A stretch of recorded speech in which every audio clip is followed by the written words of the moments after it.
Chess lovers, I have a very beautiful attacking game for you played by Paul Keres against Robert Wade. The game was played in 1954 in London. Paul Keres had white pieces and he started with e4, e6 by Wade, French defense, d4, d5, knight c3, knight f6. We see the classical variation, bishop g5, bishop e7, e5, knight d7 and h4. Keres goes for Alekhine-Chatard attack, a very sharp line where white is sacrificing a pawn in order to open up the h file, develop his pieces very quickly and start an attack on the king side. Bishop takes g5, h takes g5 and queen takes g5.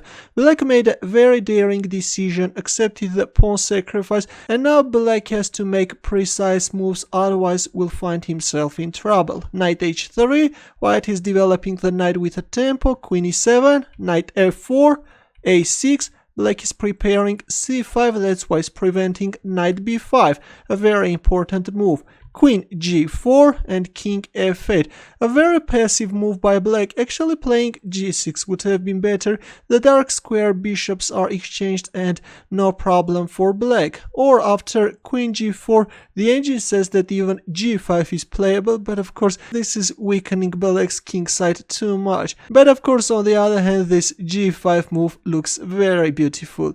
Let's go back. After queen g4 we see king f8, queen f3 with a very dangerous threat, knight g6 check. For example, if c5, then knight g6 check, forking the king and the queen. And if h takes g6, then black can get checkmated. Let's go back. After queen f3, that's why black played king g8, moved away the king from this dangerous f file. But now comes the bishop, bishop d3, which is eyeing on h7 square. c5, black is overlooking white's next threat. Actually playing h6 would have been better, but instead after bishop d3 we see c5. And now you can pause the video and try to find Keres' next move. Ready? As I have already mentioned, the bishop was eyeing on h7 square, and here we go. Bishop takes h7 check, rook takes h7, rook takes h7, king takes h7, and white castles queenside. The second rook is coming. f5, after which black's position is hopeless. Actually, placing the king back on g8 square would have been better. If rook h1, then knight f8, if queen h5, then f6, opening up an escaping route for the king. Though again, white has an advantage and a very dangerous attack. Let's go back.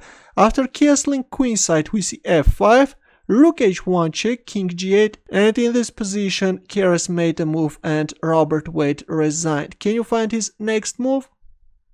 Ready?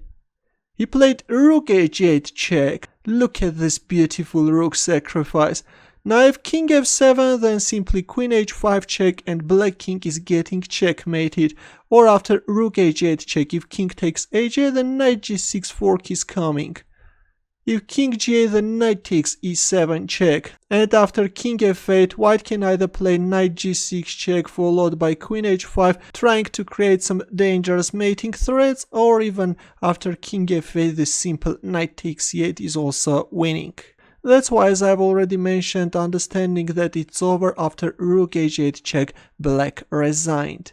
Thanks for watching, and if you have any questions, don't hesitate to leave your comments. Good luck.